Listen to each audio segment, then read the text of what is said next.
بسم اللہ الرحمن الرحیم الحمدللہ رب العالمین الصلاۃ والسلام علی سید المرسلین خاتم النبیین۔ دیکھتی آنکھوں اور سنتے کانوں کو محمود مان کا آداب۔ عزیز طلباء، اپنی اس ویڈیو میں ہم 9th کلاس کے لیے اردو کی درسی کتاب کے سبق نمبر 13 نظم جاوید کے نام کا مرکزی خیال اور خلاصہ ڈسکس کریں گے۔ تو شروع کرتے ہیں مرکزی خیال سے۔ علامہ اقبال رحمۃ اللہ علیہ نے یہ نظم نوجوانان اسلام کے اندر خودی کے جذبے کو فروغ دینے کے لیے لکھی۔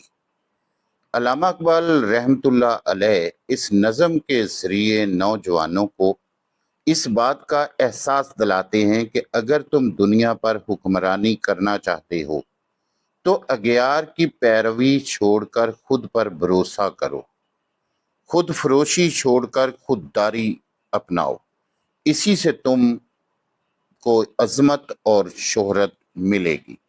عزیز طلباء، کسی بھی نظم کا مرکزی خیال 2 سے 2.5 لائنوں میں ہوتا ہے، اور مجھے امید ہے کہ یہ جو مرکزی خیال میں نے آپ کے سامنے پیش کیا ہے یہ بہترین ہے۔ اب ہم بات کریں گے نظم جاوید کے نام کا خلاصہ۔ تو شروع کرتے ہیں۔ علامہ اقبال رحمۃ اللہ علیہ کی یہ نظم جاوید کے نام نوجوانان اسلام میں خودی کا جذبہ اجاگر کرنے کے لیے لکھی گئی ہے۔ اقبال فرماتے ہیں کہ اے مسلمان نوجوان، اگر تو حیات جاوید حاصل کرنا چاہتا ہے تو عشق میں اپنا خاص مقام و مرتبہ پیدا کر۔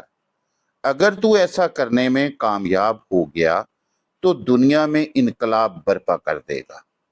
اقبال مسلم نوجوانوں کے لیے فطرت شناس دل کے خواہاں تھے۔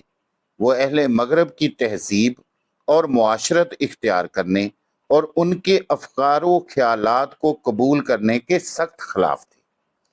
ان کی خواہش تھی کہ نوجوانان اسلام اپنے وطن اور تہذیب سے محبت کریں۔ اقبال رحمۃ اللہ علیہ چاہتے تھے کہ نوجوان ان کے کلام میں موجود اسرار و رموز کو سمجھیں تاکہ ان کے اندر مذہبی، ملی اور سیاسی شعور پیدا ہو۔ اقبال کا ماننا ہے کہ وہ قوم کبھی سر بلندی حاصل نہیں کر سکتی جس کے افراد خود فروشی کے مرض میں مبتلا ہوں۔ صرف خودداری ہی عظمت و شہرت کا باعث بنتی ہے۔ عزیز طلباء، اتنا خلاصہ جاوید کے نام نظم کا کافی ہے۔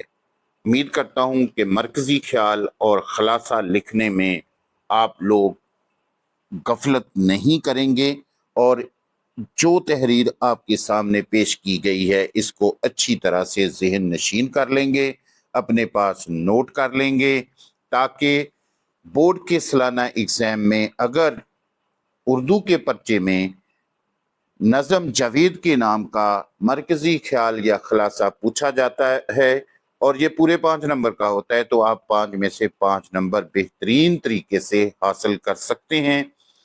عزیز طلباء، آپ جانتے ہیں کہ اچھی بات دوسروں تک پہنچانا صدقہ جاریہ ہے، اس لیے اپنے کلاس فیلوز کے ساتھ، اپنے فرینڈز کے ساتھ اس ویڈیو کو ضرور شیئر کریں، اور ہاں، کمنٹس میں اپنی رائے کا اظہار ضرور کیجئے، لیکن شائستہ الفاظ میں۔